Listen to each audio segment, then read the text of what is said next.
Life is the result of the struggle between dynamic opposites, form and chaos, substance and oblivion, light and dark, and all the infinite variations of yin and yang. When the pendulum swings in favor of one, it eventually swings back in favor of its opposite, and thus the balance of the universe is maintained.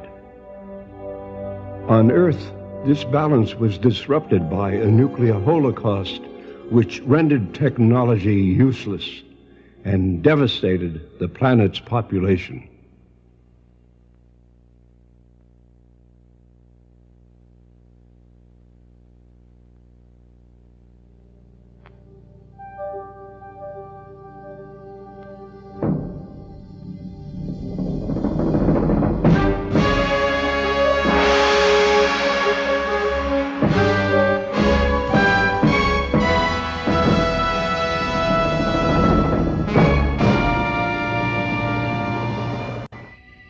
Fist of the North Star is a male-dominated movie, and that's just fine. Yes, even in 2018. It is also at the very core of the movie's message. In this video, I'm going to present the movie as a parable of Taoist philosophy, not to espouse a new dogma, rather the opposite, in fact. Let's talk about yin and yang.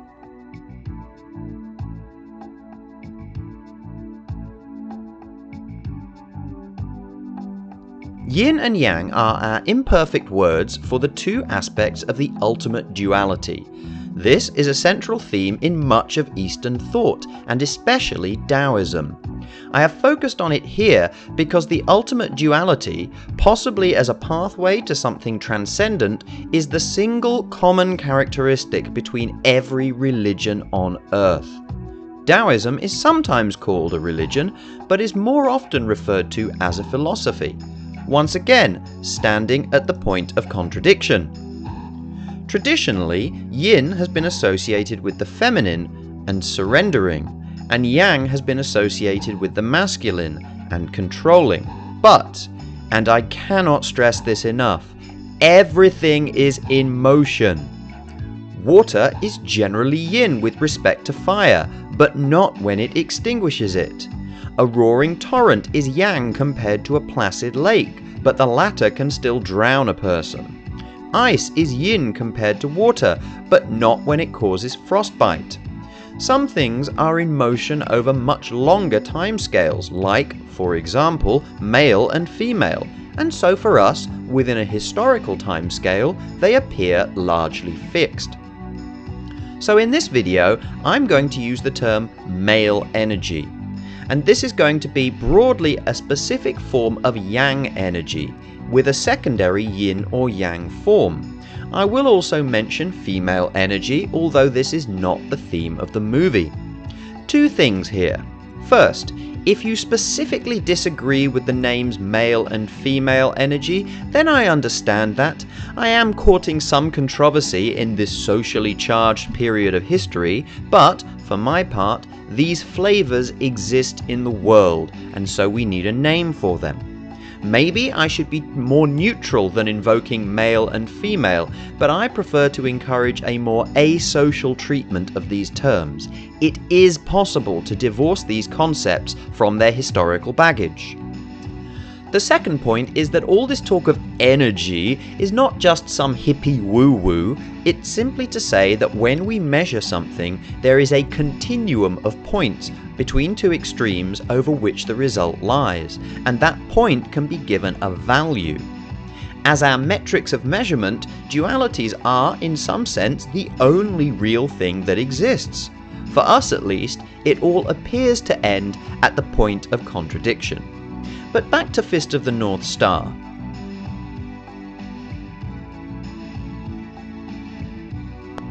This discussion is going to go into full spoilers. If you've never seen Fist of the North Star and you enjoy gory anime, then I fully recommend watching it first. I'll admit it's not the best movie, but it's compelling in its own way. The English dub is hokey, but genuine, and for me it all just works. But your mileage may vary. The movie follows Ken, the Fist of the North Star, as he is first defeated and then returns more powerful than ever. But what is really happening is an exploration of male energy by creating a parody of the post-apocalyptic world, reducing the very idea of masculinity to a caricature and exalting the notion of control as the sole means of survival. An example of this is found in the animated series, which fleshes out the story. Ken confronts Club, a demented and sadistic cage fighter, and it ends like this. 何しやがった。経絡飛行の一つ名門をついた。お前は30秒後に死ぬ。なんだと。お前の背骨は筋肉の張力に負けて2つに折れる。あと20秒だ。そんな、助けてくれ。村人たちもそう言ったはずだな。死にたくない。落ちろ、夢のない眠りの中へ。おい、待ってくれ。助けてください。死にたくねえよ。待ってください。In the series, Ken is described as the mightiest man who appeared in hell. And this hell is the world after the nuclear war, where only a man so brutal and remorseless, and yet kind and compassionate, can be considered a hero, rather than another victim for the cartoonish brutes who now populate the wasteland. Every single aggressor in the movie is male and has an absurd physical build, a caricature of a man both physically and psychologically. The main plot focuses on just 5 men and the interactions between them. This does, of course, deal in great person theory, but that is the job of myth, to simplify. There are only 3 significant female roles in the movie, and they are all in constant peril. I'm not claiming that this is an enlightened movie with regard to gender roles. Get up and bring me the whip.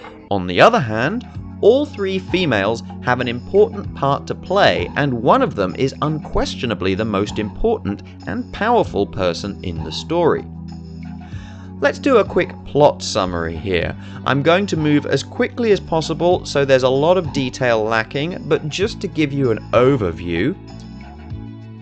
The world has suffered a nuclear apocalypse, and plants will no longer grow. One of the few who wish to revive the planet is Julia, who is important. These seeds will make the earth green again someday. And her partner Ken, the Fist of the North Star.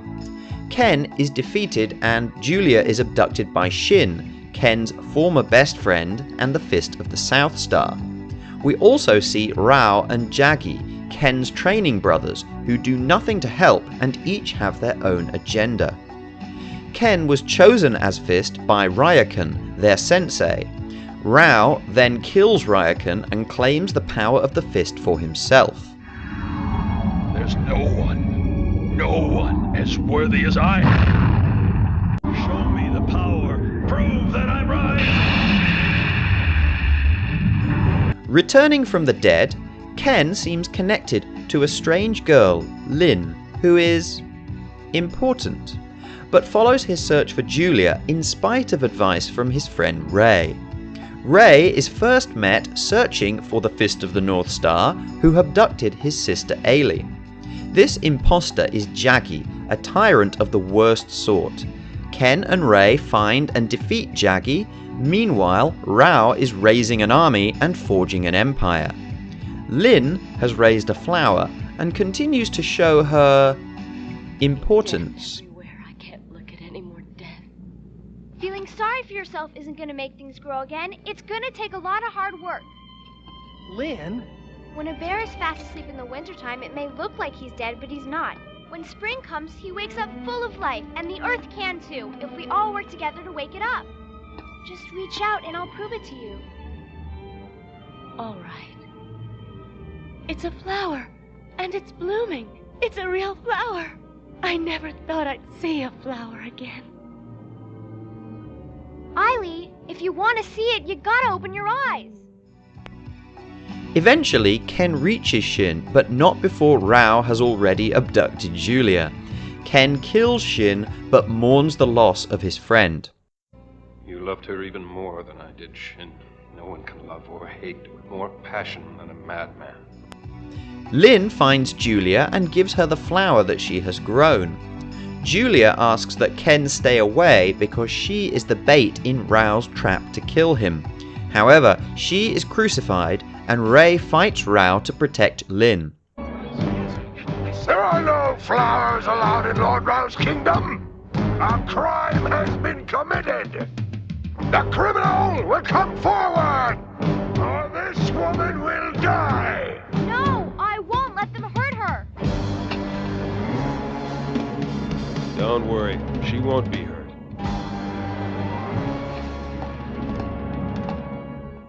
He dies in the attempt, but Ken arrives and is enraged, sparking the final conflict. Rao the Conqueror, your time has come.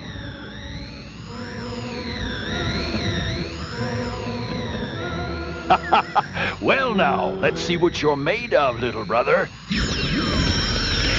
Ken and Rao fight in a spectacularly destructive battle which leaves them both unconscious.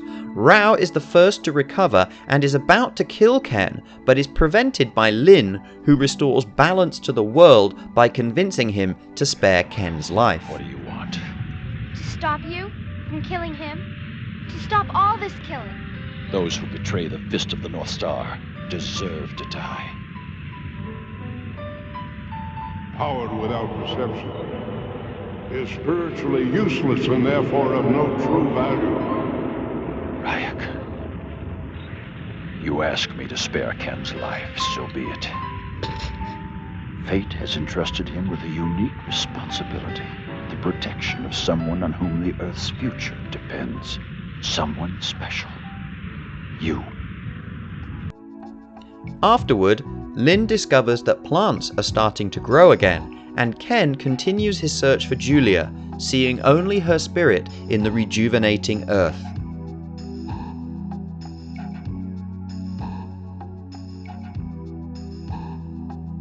So what are we dealing with here? In Fist of the North Star, Rao represents the excessive yang male energy that is rampant in this post-apocalyptic world as a result of the nuclear holocaust. Shin, corrupted by Jaggi, is an excess of male yin energy, giving in to nihilistic hedonism. The Earth is dying. It must be brought back to life. Bring the Earth back to life? Why try? It's a waste of time. Impossible. And eventually, it will all be gone. The plants, the animals, the people, the cities. Not a trace of life. Nothing but a dead and barren ball of rock spinning through space. Julia, when there is no future, we must take what we can before it's too late. Both of these two emerge as patriarchal despots, although it is possible to discern noble qualities in each of them. Rao is in constant driven motion, but Shin is stuck in his obsession with Julia. However, Shin sees that the issue at hand is the future of the world, even though he has surrendered to nihilism. Rao remains blind to this until the very end. The result of excessive male energy, in either form, viewed on this broad societal level, is what we tend to call patriarchy. Ray, who is the most intuitive of the five, is a balanced expression of male yin energy. It is no coincidence that both he and Shin are portrayed in more stereotypically feminine ways. Although this is only an aesthetic for the sake of the metaphor, it is not a broader comment on people's character in general. Ray perceives the nature of destiny, encouraging people to accept the will of fate. He is also the most nurturing of the male leads, focusing on saving his sister and stepping into the role of Lin's protector when Ken refuses.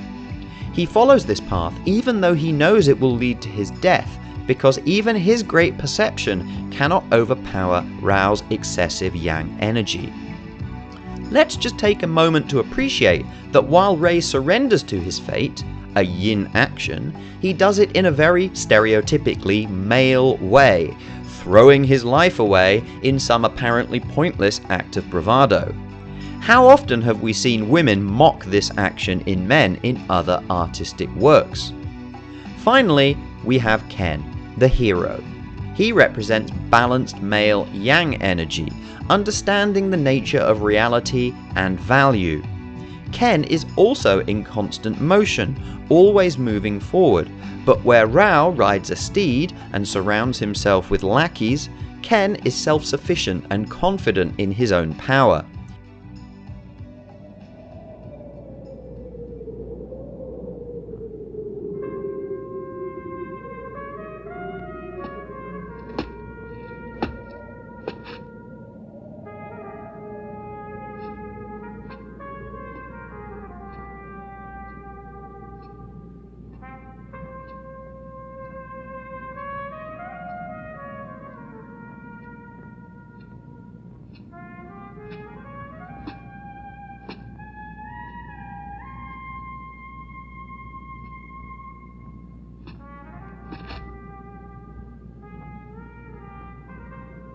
Shin's fortress is on fire. Julia!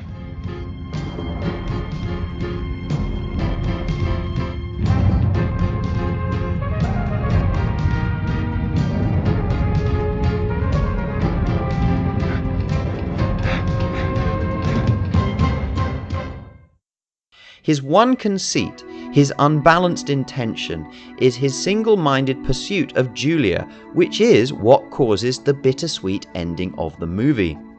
What may have happened in a universe in which Ken had stayed with Lin and Bat? He almost certainly would have encountered Rao and the captive Julia anyway. Ray probably would not have died. Ken probably would have been reunited with Julia if he survived the fight with Rao. Ken might even have been able to defeat Rao in that situation, and Ken might have been able to reconcile with Shin if Shin had survived his own conflict with Rao. On the other hand, the argument seems to be that opposites becoming one from the film's opening quote was a nexus point that is necessary to the unveiling of Lin's true power in order to save Ken and the world. And what do we say of Jaggi? He is the madman, stuck within his own ego, but he too has a part to play, showing us just how far we can be from a meaningful existence.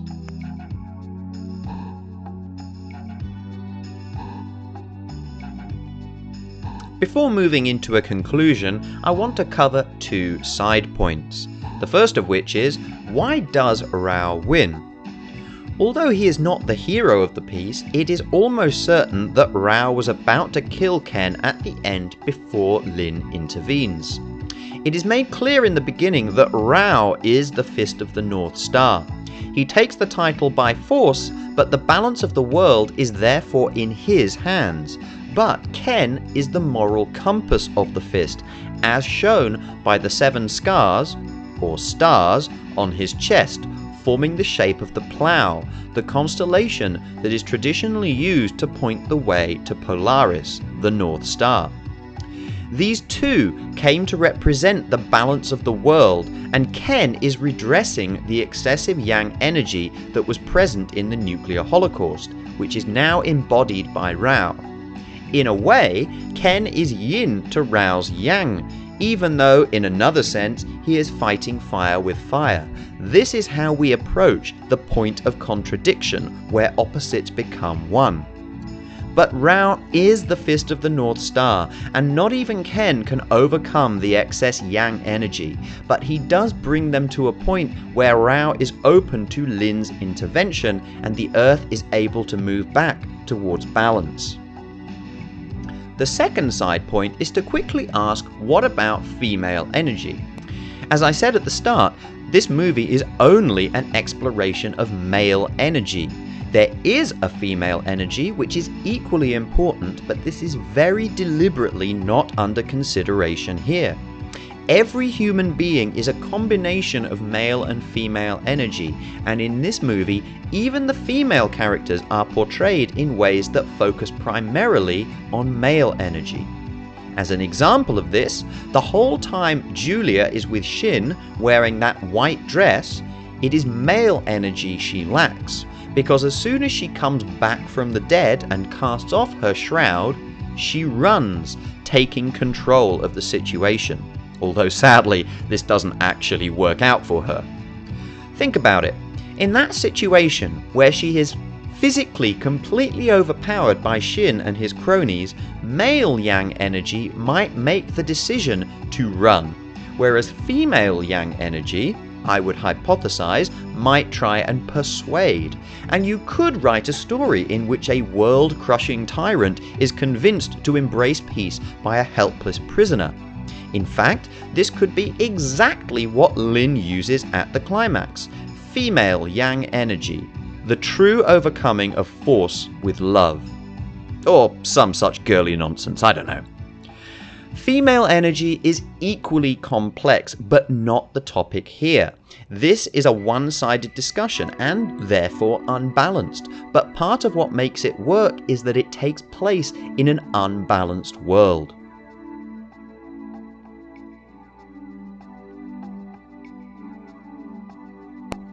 So how do I take this way over the top, admittedly hokey and completely ridiculous Japanese anime and apply it to our actual world? Well, I know this is all very hand-wavy, but once again, all this talk of energy is simply to say that every continuum has two extremes, and a variable can lie, and also move, anywhere between those extremes.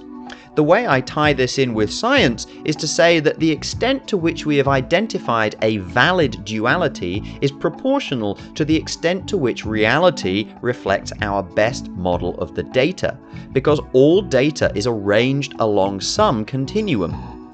There is no Taoist science, we have formal disciplines for that, as valid expressions of something dualistic.